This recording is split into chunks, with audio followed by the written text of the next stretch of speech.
invitación de Hidra para participar en este ciclo de conferencias o de charlas sobre el tema de familia y violencia de género.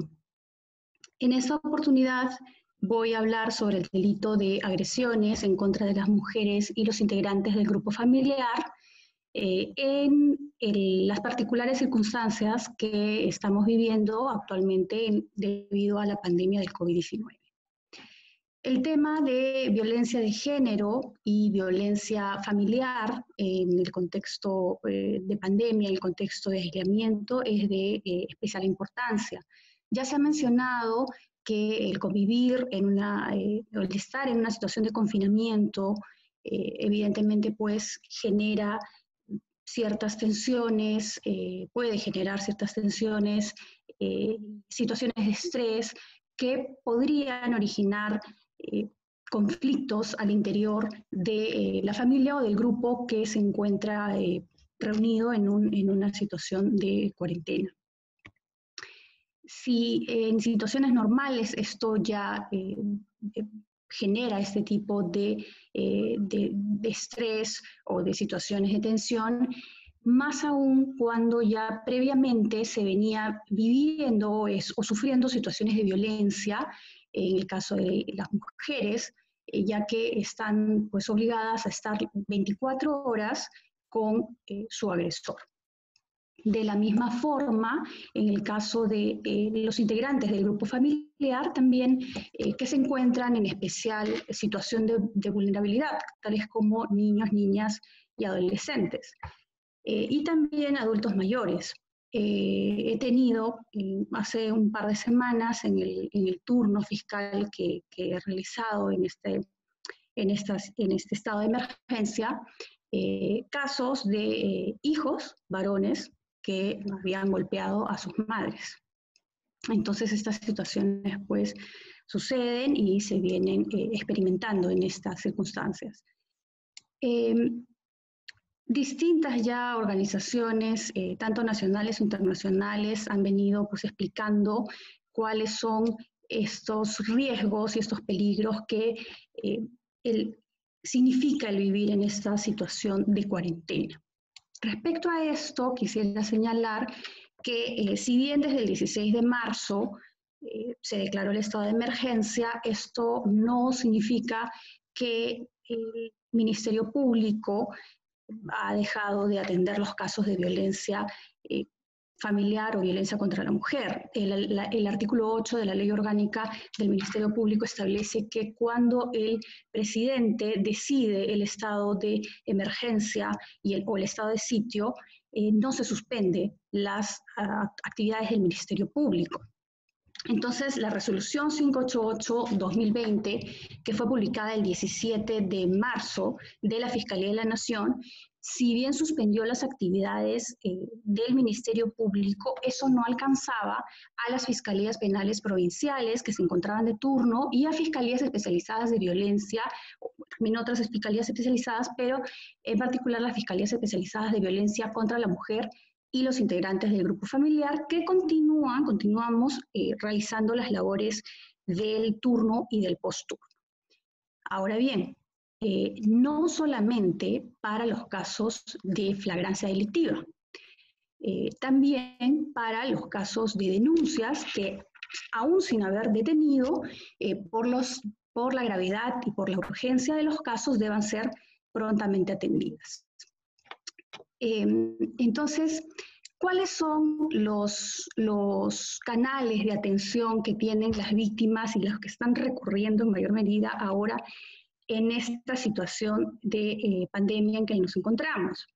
Al que recurren las víctimas en mayor medida antes de la cuarentena había sido siempre la dependencia policial, porque se encuentra pues en una situación de que son las más próximas a su lugar de residencia. Entonces la policía recibe siempre la denuncia, en la mayoría de los casos, y comunica al teléfono de turno de la fiscalía especializada que se encuentre esa semana de turno. En el estado de inmovilización, las víctimas ya no tienen esa facilidad de trasladarse muchas veces a la comisaría. Tenemos días en los que no ha habido una inmovilización total, ¿no? Y bueno, eso dificulta que las víctimas accedan a las dependencias policiales.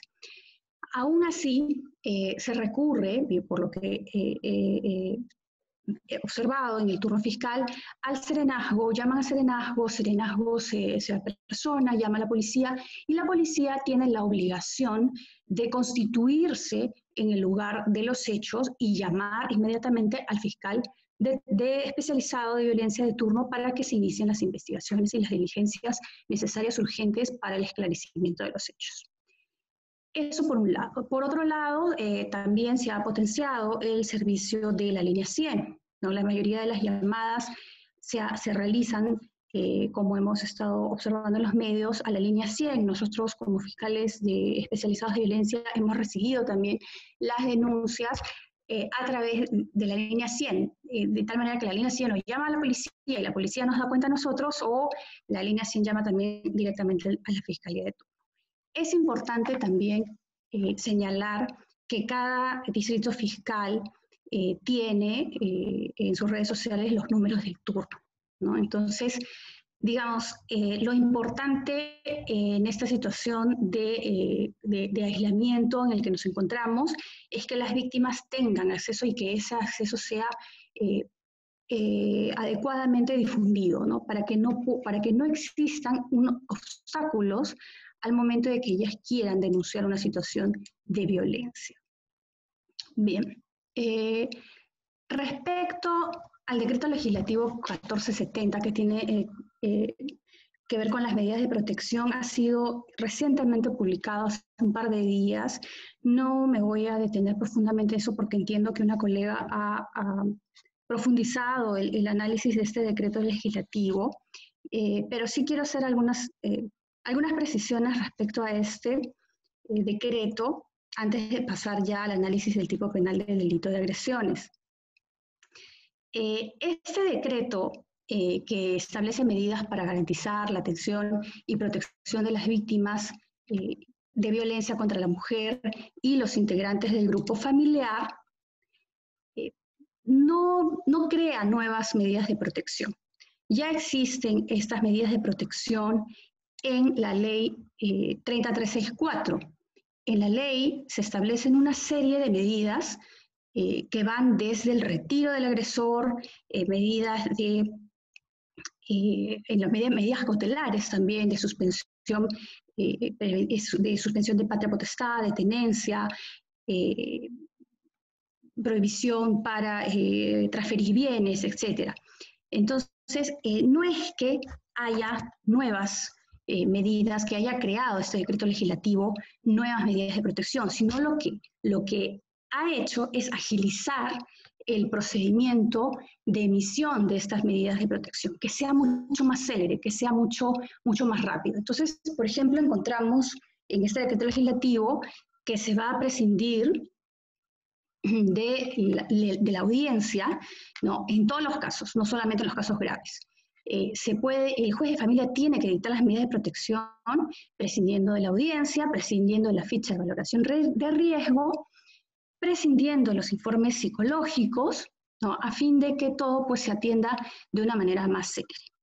Yo considero, es un particular punto de vista, que hubiese sido importante y hubiese sido interesante que justamente buscando esa rapidez en la atención de los casos y las medidas de protección a las víctimas, que se le hubiese dado potestad a los fiscales especializados de violencia para dictar las órdenes de retiro del agresor, de manera temporal, ¿no? Porque como ustedes saben, la orden de retiro del agresor como medida de protección la tiene que dictar el fiscal de familia.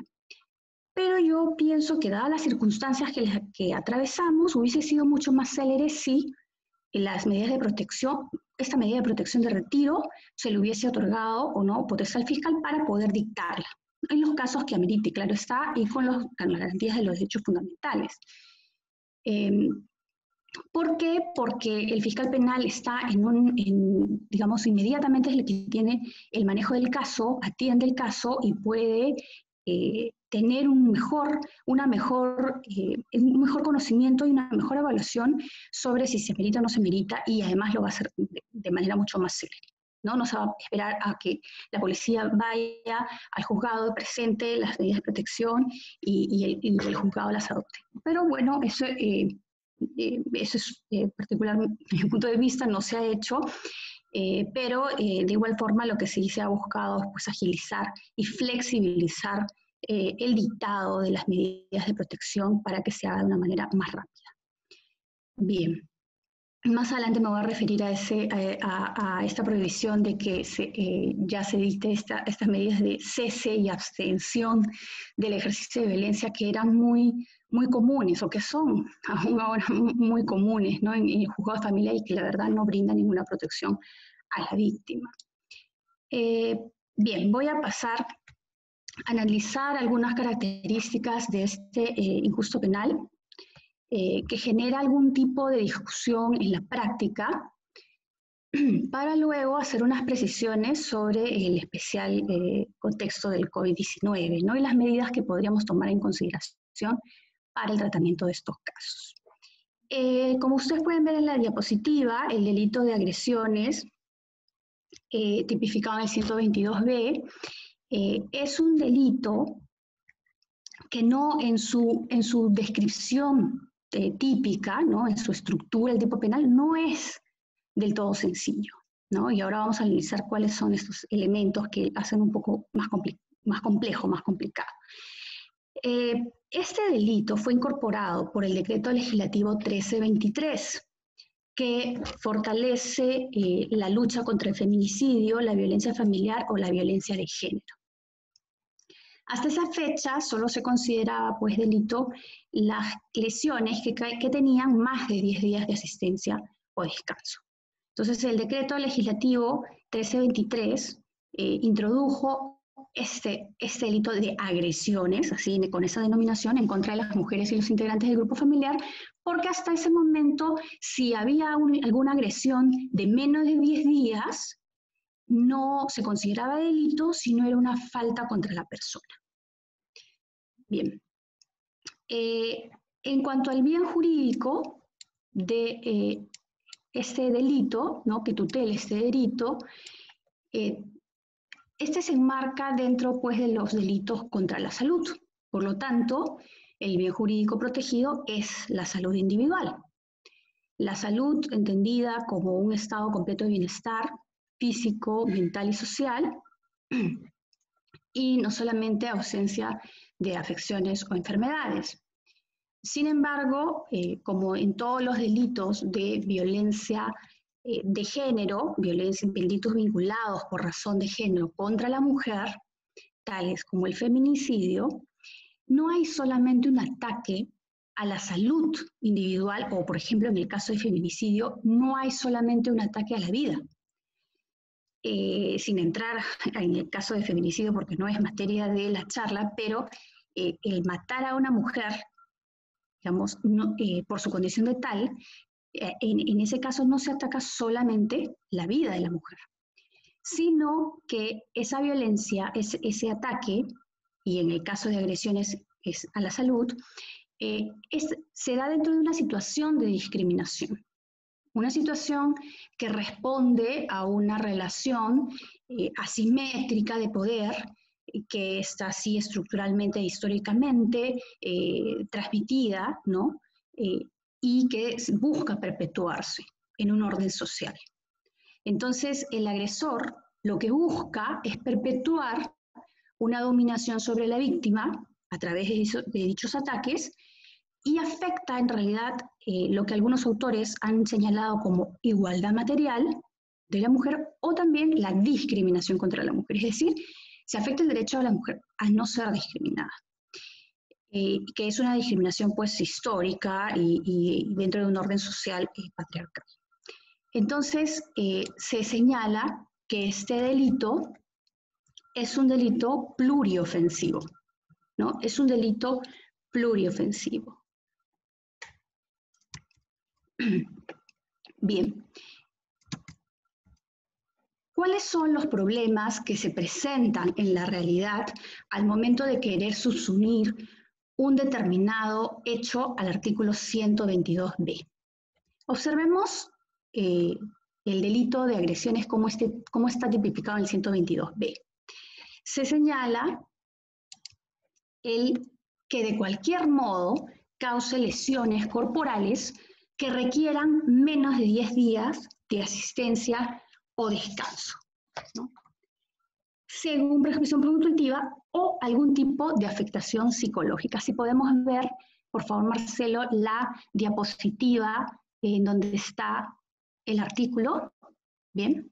Ajá, bien. El que de cualquier modo cause lesiones. ¿Cuál es la conducta típica? En la siguiente diapositiva, la conducta típica es causar lesiones corporales que requieran menos de 10 días de asistencia o descanso. Esa es la primera, 1. La segunda es causar afectación psicológica cognitiva o conductual. Es decir, el que cause o lesiones corporales que requieran menos de 10 días de asistencia o descanso, o cause afectación psicológica cognitiva o conductual. ¿A quiénes?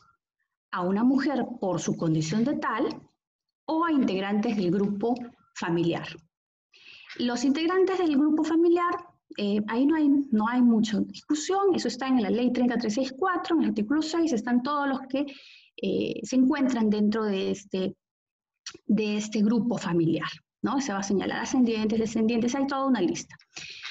Y se señala que uno de los sujetos pasivos es la mujer, pero la mujer por su condición de tal. Entonces, ¿cuál es la siguiente pregunta? ¿Qué significa condición de tal? ¿No? Y como les venía diciendo, esto no es solamente una pregunta de este artículo, sino es también en el delito de feminicidio.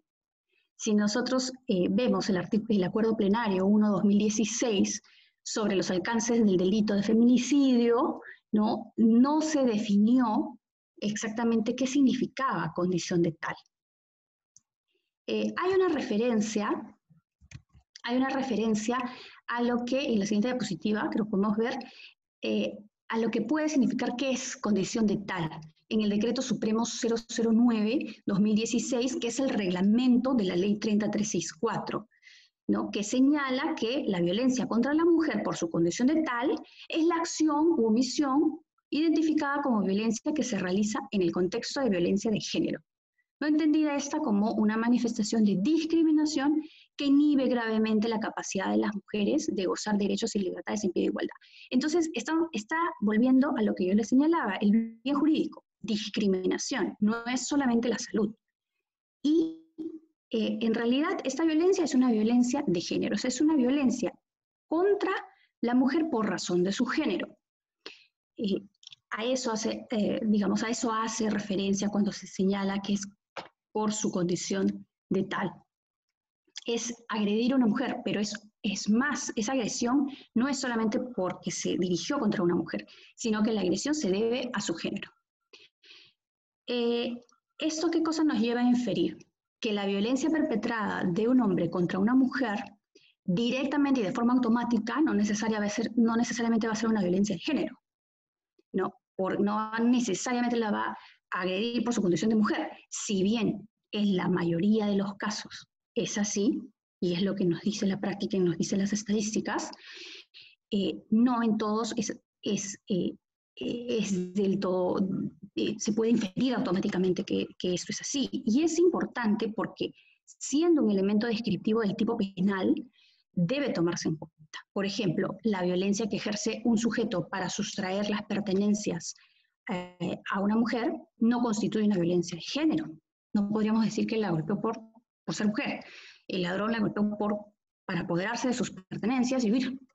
Y lo haría contra una mujer o contra un hombre, ¿no? Entonces, en ese caso no se estaría, es un ejemplo sencillo para poder entender que no está siendo atacada por su condición de tal, por su condición de mujer.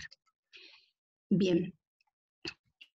Otro problema que presenta este artículo, o otro punto a considerar en el momento de hacer el juicio de subsunción entre los hechos y el tipo penal del artículo 122b, que es el delito de agresiones, es que este tipo, y podemos quizás regresar a la diapositiva de la conducta típica, esta agresión, ¿no? Esta conducta típica, que es o lesionar corporalmente o afectar psicológica, cognitiva o conductualmente a una mujer, se tiene que hacer dentro de los contextos previstos en el primer párrafo del artículo 108b. Es decir, no es simplemente lesiones corporales o afectación psicológica, cognitiva o conductual a una mujer por su condición de tal o a integrantes del grupo familiar, sino que en cualquiera de los contextos previstos en el primer párrafo del artículo 108b. En realidad, lo que nos va a ayudar esta referencia, este elemento normativo del tipo, es a poder distinguir que efectivamente esto se ha realizado dentro de una violencia, de esta agresión, dentro de una violencia o esta conducta típica, dentro de violencia familiar, coacción, hostigamiento o acoso sexual, abuso de poder o confianza, como se señala en los contextos. En la siguiente diapositiva podemos pasar a la de los contextos. Coacción, acoso, abuso sexual, abuso de poder, perdón, confianza o relación de poder con el agente y cualquier forma de discriminación contra la mujer.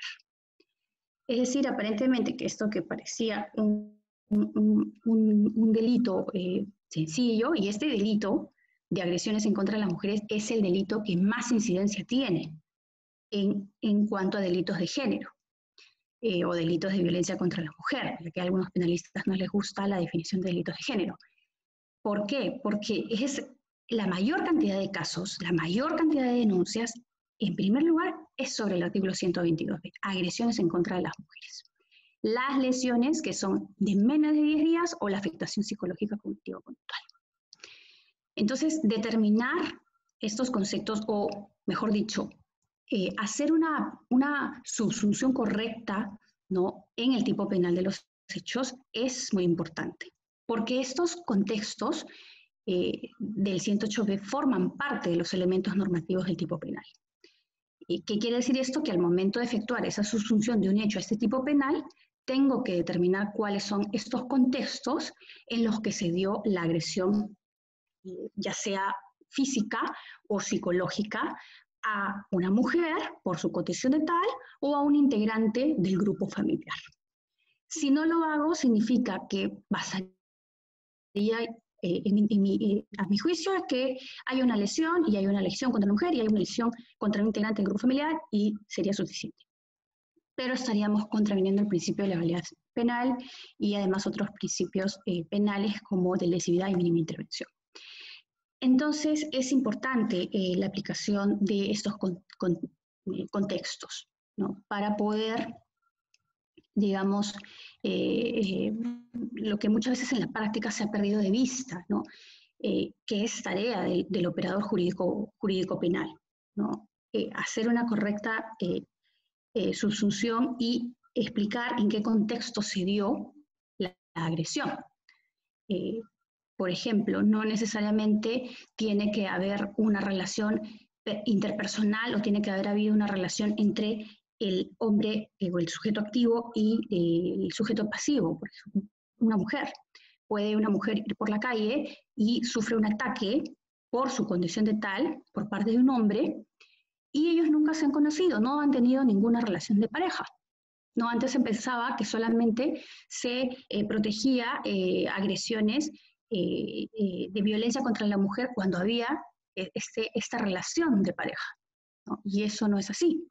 Porque ¿en qué contexto podríamos incluir ese tipo de agresión? En el contexto ya sea de hostigamiento o acoso sexual, nunca se han conocido, pero este sujeto que va por la calle la hostiga y la acosa, o discriminación contra la mujer, que es el inciso 4 del artículo 108b. Bien, esos son los puntos que yo quería señalar en cuanto a la configuración típica de este tipo penal del artículo 122b, que es el que llena como carga fiscal las fiscalías especializadas de violencia y también los juzgados de familia. ¿no? Porque ustedes saben que el juez de familia es el que dicta las medidas de protección en primer lugar, ¿no? Y luego remite al juez penal, a la Fiscalía Penal para que se investigue, ya, ¿no? Se investigue la presunta comisión de un delito. ¿Cómo se modifica el tratamiento de la violencia de género y la violencia familiar en el contexto en el que vivimos del COVID-19? Perdón. Principalmente considero que debe hacernos reflexionar sobre la eficacia del endurecimiento de la sanción penal como la única o la principal medida para poder luchar contra la violencia de género, ¿no? O la violencia familiar. Como ustedes saben, la sanción penal, si volvemos a la diapositiva del artículo 122b, por favor, Marcelo, la sanción penal para este delito de agresiones en contra de las mujeres es de 1 a 3 años y en el caso que se presenten agravantes es de 2 a 3 años. ¿No? Las agravantes pues, pueden ser que esta violencia se haya ejercido contra una mujer gestante, se haya ejercido delante de niños, niñas o adolescentes, ¿no? Hay una serie, o adultos mayores, son varias agravantes. Entonces, dado que la pena era menor de 4 años, ¿qué es lo que pasaba? Se aplicaba una suspensión de la pena. Y esto cambió con la ley 30.710 del 29 de diciembre del 2017, que determinó que la suspensión de la pena no era aplicable a este delito. Entonces, así la pena, sea de 1 año, aplicarse sea de 1 año, tenía que ejecutarse de manera efectiva. ¿Qué originó en la práctica esto? Que en los casos en los que el juez penal valoraba que no revestía gravedad, que era la primera vez que había sucedido, que no tenía antecedentes penales, el imputado, no hacía prever que no cometería de nuevo el delito, etc., aplicaban la conversión de la pena privativa de libertad, y aplican la conversión de esta pena privativa de libertad a prestación de servicios comunitarios.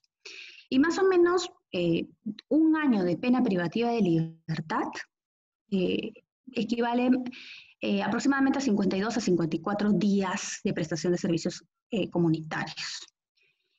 Entonces, esta posibilidad de conversión de pena incluso fue señalada en el Acuerdo Plenario 9/2019 sobre violencia contra la mujer de la Corte Suprema. ¿Qué significa esto? Significa pues que el agresor va a estar en una situación de libertad. Ok, va a cumplir su pena, que es una prestación de servicios comunitarios. Va a ser sancionado.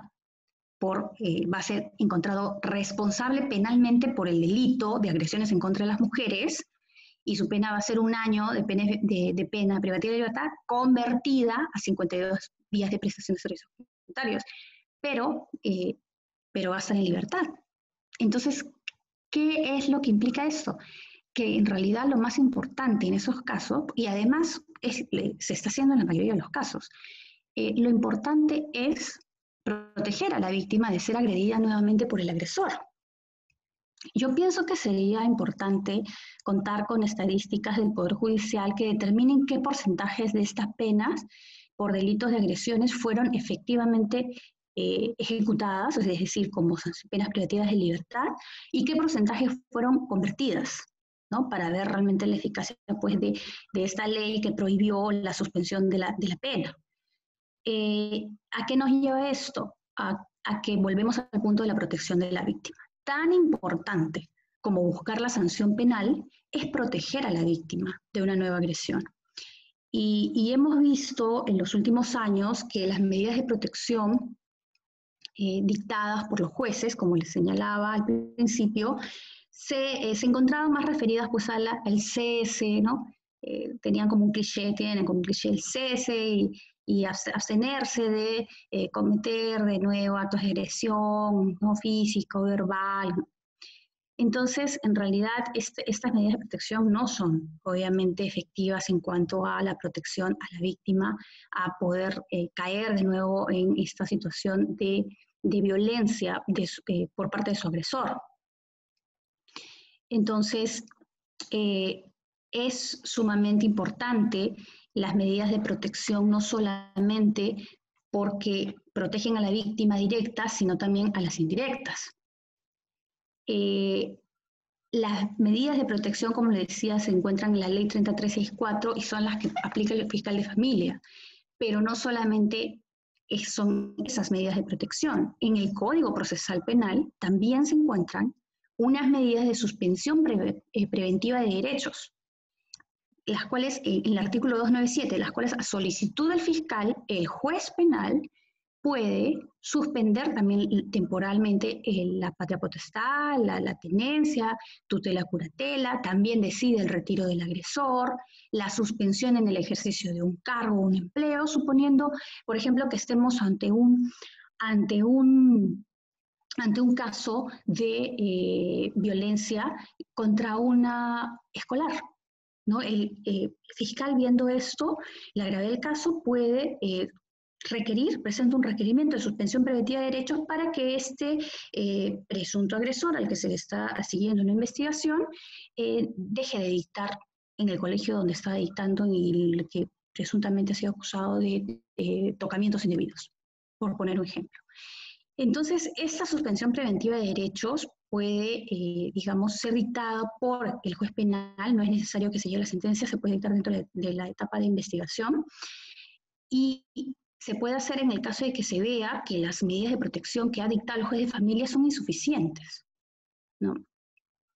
Entonces, lo que se busca, pues, es proteger a la víctima, y como les decía, me parece tan importante como buscar el esclarecimiento de los hechos y sancionar penalmente, es también tener justo la mirada central en la víctima, en el estado de la víctima.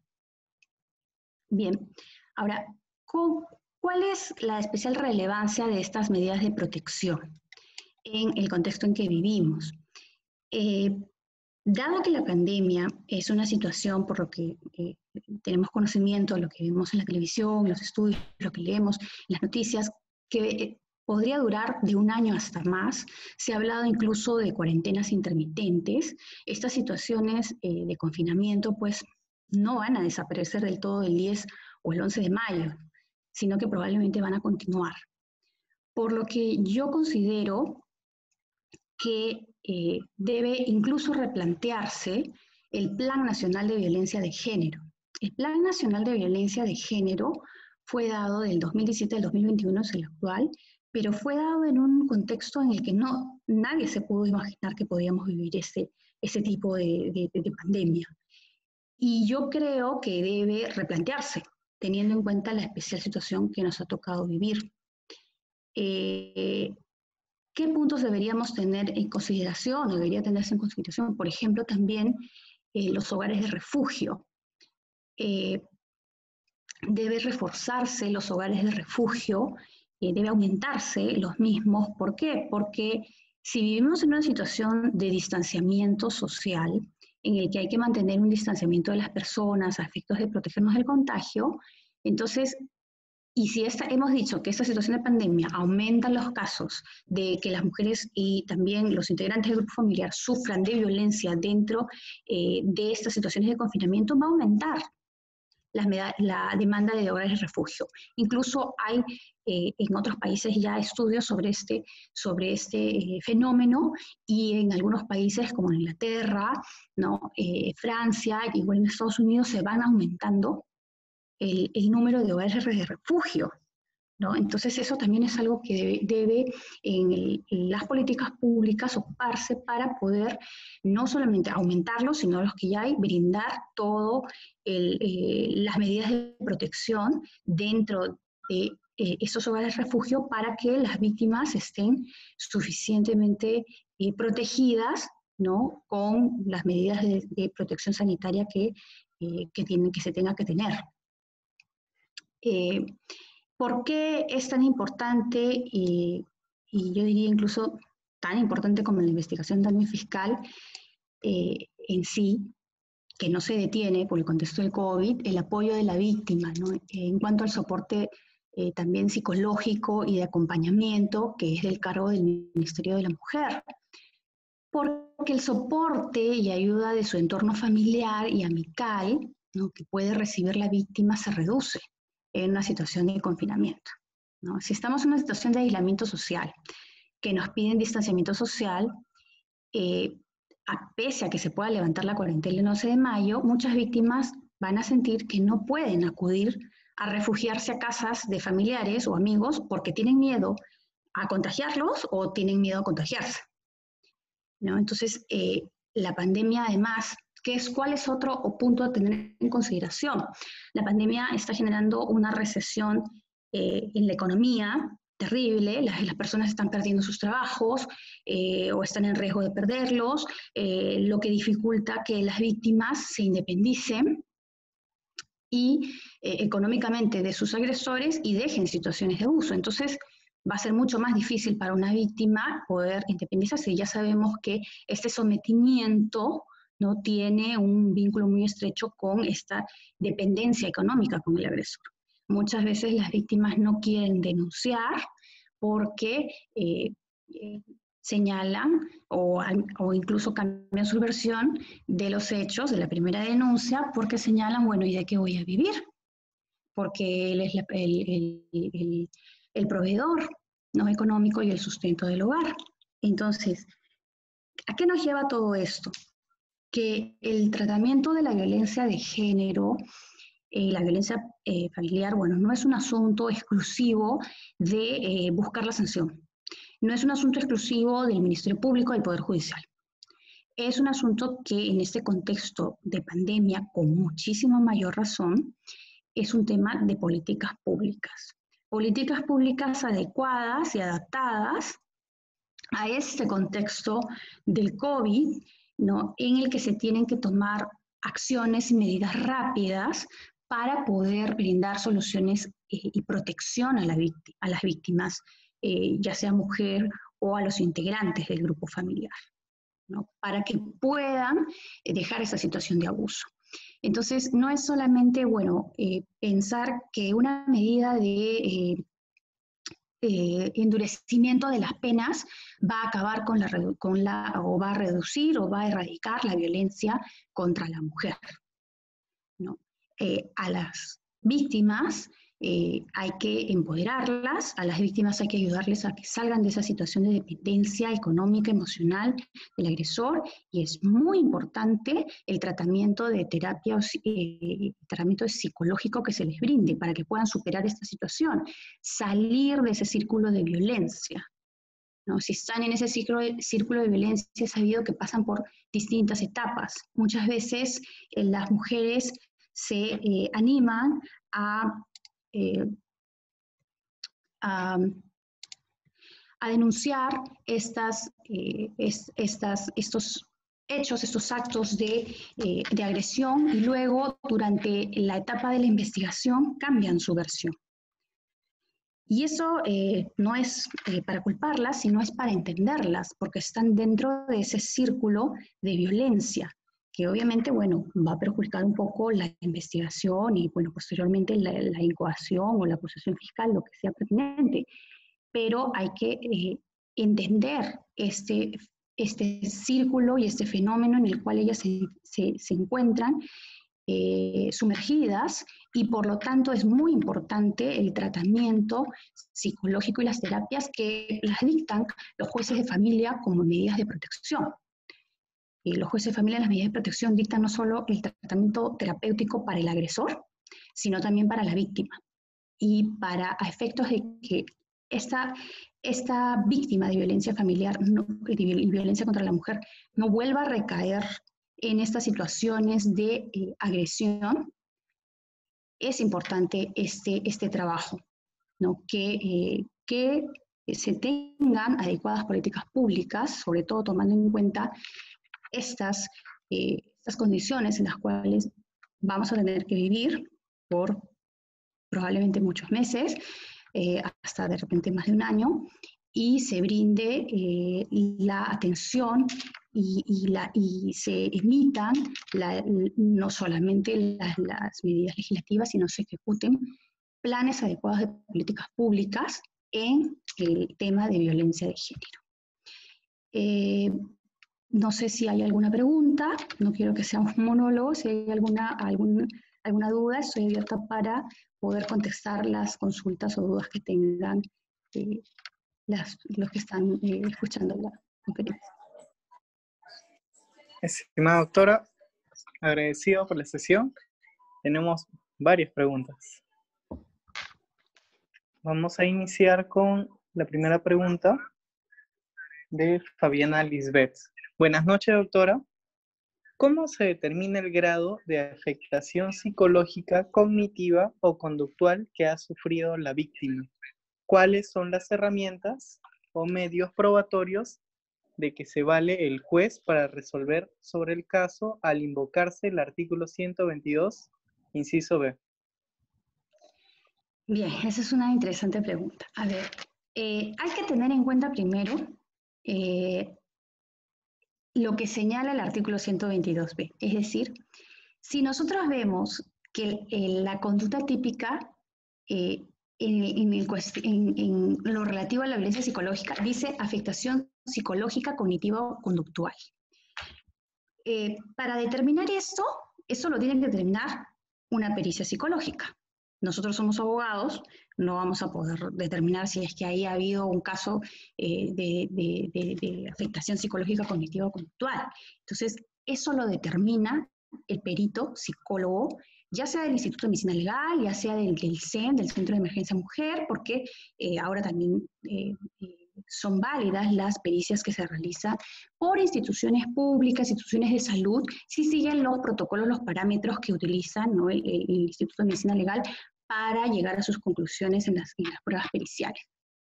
Entonces, cuando nosotros vemos las pericias psicológicas practicadas a las víctimas de violencia psicológica, vamos a ver que el perito puede concluir varias cosas. Puede concluir que hay una reacción ansiosa situacional, puede concluir que hay afectación emocional, puede concluir que no hay afectación, puede concluir que no hay reacción ansiosa, pero puede concluir reacción ansiosa, afectación emocional, puede concluir que hay afectación psicológica, cognitiva o conductual. O puede concluir incluso que hay solamente afectación psicológica. Entonces, ¿qué es lo que nosotros debemos observar? Eso es un delito. Y yo tengo que subsumir unos hechos en un tipo penal. Entonces, si la pericia señala que hay una reacción ansiosa situacional, no se encontraría configurado el delito de agresiones en contra de las mujeres, porque el legislador penal no tomó a la reacción ansiosa situacional como una conducta típica, no está en el elemento normativo del tipo. No hay una reacción, no es lo mismo una reacción ansiosa que una afectación psicológica. Esto, y lo explican mejor los peritos psicólogos, ellos son los que determinan y nosotros nos guiamos por lo que se establece en las pericias. Son como grados, ¿no? Una reacción ansiosa es como algo temporal. No puede ser, por ejemplo, puedo ir qué sé yo, por la calle y tener algún tipo de susto, una reacción de estrés, algún accidente que haya visto y hay una reacción ansiosa, ¿no? De la persona que es temporal, que va a pasar. Entonces, una afectación psicológica va mucho más allá.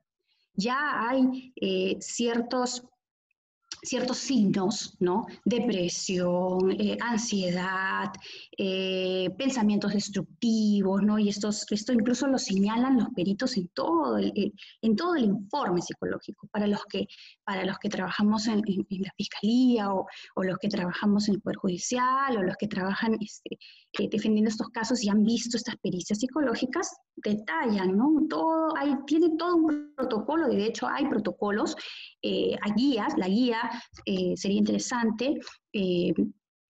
La persona que me ha hecho esta consulta, la guía del Instituto de Medicina Legal para las pericias psicológicas, ¿no? La evaluación psicológica de las víctimas de violencia. Hay una guía de evaluación psicológica de los peritos del Instituto de Medicina Legal y ahí se establece todo esto. Hay todo un protocolo.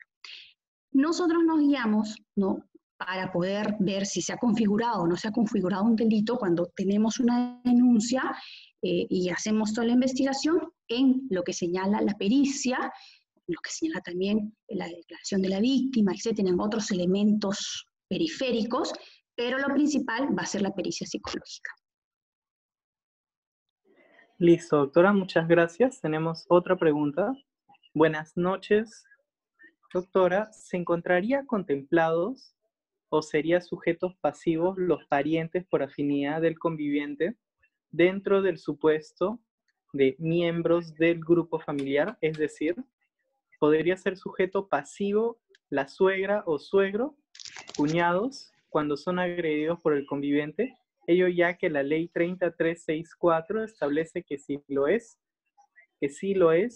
sujeto de protección el ex o la ex conviviente, pero no los parientes de ella, cuando no hay vínculo matrimonial de por medio. Esa es una buena pregunta, ¿no? Porque claro, no se señala, parientes, hay una diferencia entre los convivientes, ¿no? Y los que tienen un vínculo matrimonial. No, yo pienso que debería, primero que, bueno, si viven todos dentro de un mismo grupo familiar, dentro de un mismo techo, ahí no hay ninguna duda que están dentro, ¿no? Porque no va a ser necesario que tengan este vínculo, ¿no? Que cumplan con el vínculo del artículo de la ley 3364, ¿no? Ahora, yo pienso que sí podría equipararse, digamos, estos vínculos, este grado de parentesco a la convivencia, ¿no? Entonces, si estamos dentro del segundo o cuarto de consanguinidad, equipararse a la convivencia.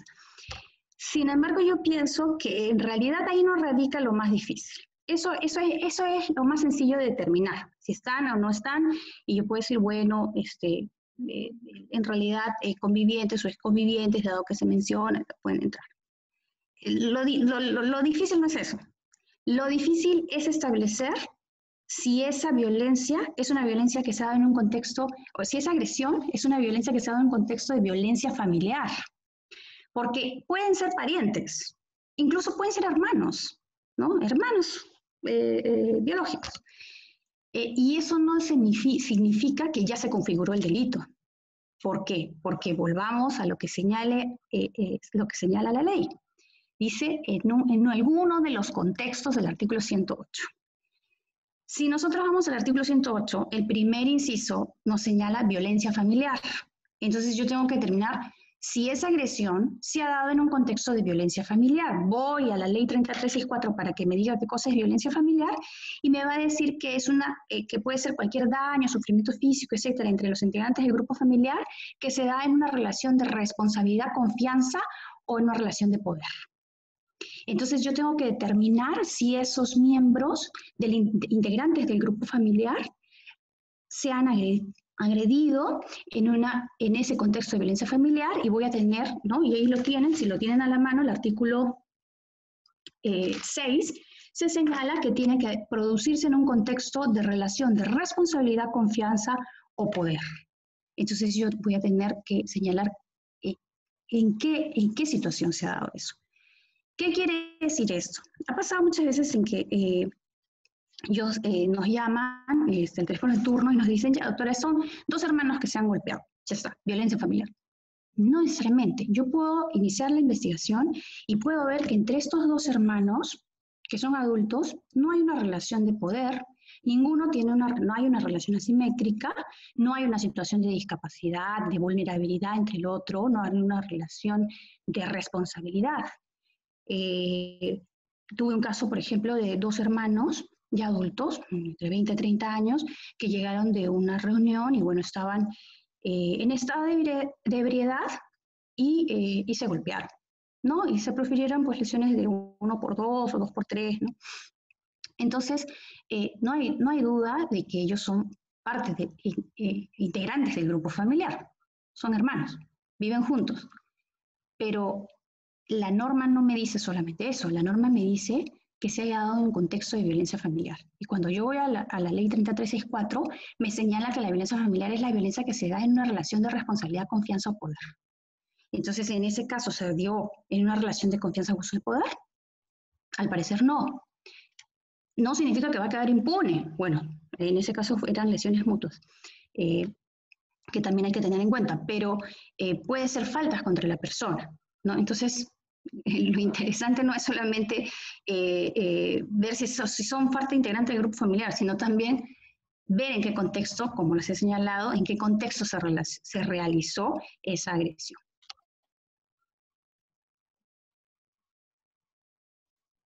Si hay alguna otra pregunta. Sí, doctora. Contamos con una pregunta.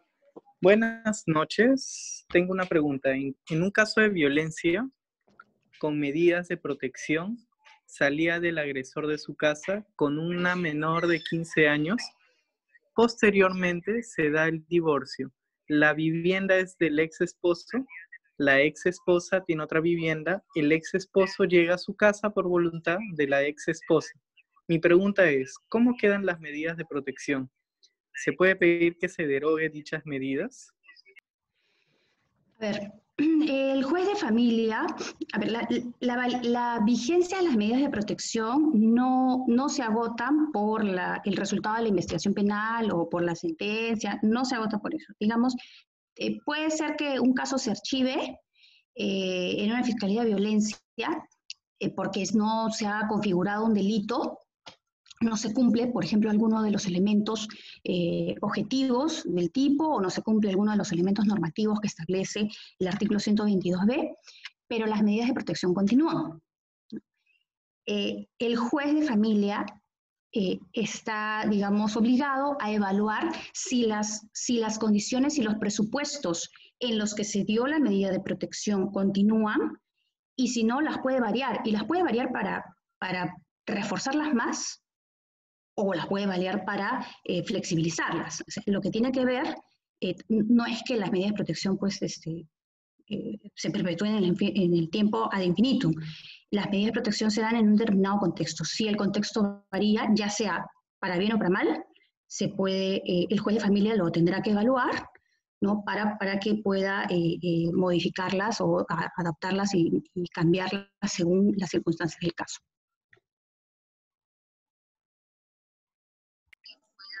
Profesora, tenemos una pregunta de Kaiden Hoyos. ¿Las lesiones mutuas implican necesariamente la reparación del daño por parte de ambas o todas las partes implicadas? Ello en el sentido de que en una de dichas partes inició con la agresión física. Las lesiones mutuas implican necesariamente la reparación del daño. No sé si se refiere a ojo por ojo, diente por diente o qué exactamente. A ver, las lesiones mutuas. En los casos en que hay agresiones mutuas, la investigación se orienta a establecer bien las circunstancias de cómo se inició, ¿no? Digamos, estas agresiones, cómo se inició la discusión, sobre todo porque claro, hay una idea muchas veces en los miembros de la Policía Nacional en que si son lesiones mutuas, voy a detener a los dos, ¿no? Entonces nos llaman y nos dicen, tengo dos detenidos. No sé quién, la mujer y el hombre, pero bueno, ¿por qué ha detenido a la mujer? No, es que él también tiene agresiones. Bueno, la mujer, tengo que ver si ella ha proferido las agresiones porque ella inició la agresión o porque ella se está defendiendo. Entonces, no es un caso sencillo en el caso de lesiones mutuas. Es un caso sobre, no voy a poder incoar inmediatamente ese caso, por más que sea flagrancia, voy a tener que investigar qué fue lo que pasó. Claro, en ese caso el hombre dirá, no, ella empezó, ella fue la que me lanzó tal cosa, ella eso se realizó en defensa propia, yo me tuve que defender, porque la mujer tiene que defenderse de alguna manera. Entonces,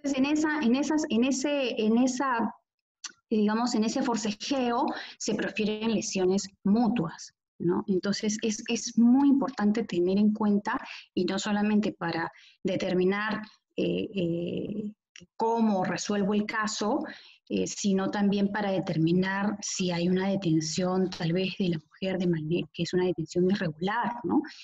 Hay que ver el grado de las lesiones, ¿no? Cuál es digamos, las circunstancias, si hay testigos, en qué parte del cuerpo se muestran estas agresiones. Es muy importante leer los certificados médicos y ver, incluso que la declaración coincida con lo que señala el certificado médico, ¿no? Y ver y analizar en qué parte del cuerpo se profirió este tipo de lesiones. Si hay alguna otra pregunta. Sí, doctora. ¿Se podría tratar como testigo hostil a la agraviada que inicialmente en su declaración fiscal detalló los hechos de agresión física y psicológica, pero en el examen, en la etapa de juicio oral, Niega las agresiones? ¿Me escuchan? sí, se la escucha, ¿Aló? doctora. Ah, ya. Bien. Bueno, podría ser tratado como un testigo hostil. En realidad, ¿qué es lo importante? Esto no es algo poco común. Es algo que sucede con bastante regularidad en la práctica. ¿Qué es lo importante? Primero, es importante tener una declaración que se haya llevado a cabo a nivel de etapa de investigación fiscal en las primeras diligencias con presencia del representante del Ministerio Público. Entonces se tiene ya la declaración, ¿no? Ahora, si en la etapa del juicio oral esa persona se desdice o cambia de versión, ¿qué es lo que hay que tener en cuenta ahí? Y es muy importante que los jueces tengan en cuenta eso. Tienen que tener en cuenta un enfoque de género, porque el enfoque de género en los jueces va a ser, y esto es para todos los jueces, no solamente para los jueces de familia, sino para los jueces penales también. El enfoque de género va a ser que entiendan y que puedan visualizar esa situación de violencia estructural que tiene esta víctima, que comprendan ese círculo, ¿no?, de violencia en el cual entran y que es muchas veces un vaivén, ¿no?, que las hace denunciar en un momento y luego viene la etapa de la llamada luna de miel y vuelven a reconciliarse y claro, a veces los procesos duran tanto que en ese interín se reconciliaron. Entonces cambian de versión.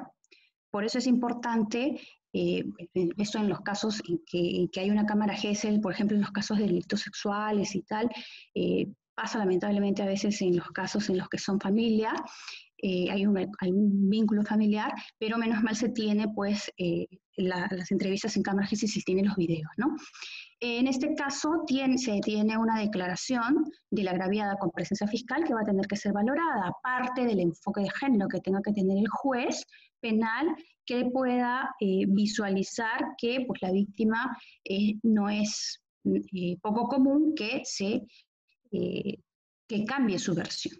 Por eso también es importante las medidas de protección que se tomen para que no se obstaculice luego el proceso, para que no influya el agresor sobre la víctima, ¿no? Entonces es importante lo que yo señalaba, proteger a la víctima de ese contacto con el agresor, empoderarla, eso va a hacer que pues, no vuelva a caer en esa situación, entre de nuevo al círculo de violencia y así de nuevo perjudique la teoría del caso.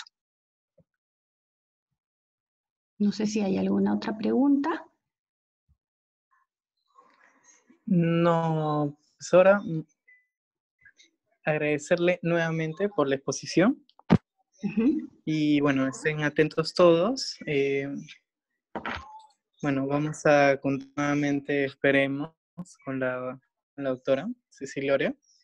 Y esto sería todo. Muchas gracias. Saludos. Muchas gracias a ustedes. Hasta luego. Buenas noches.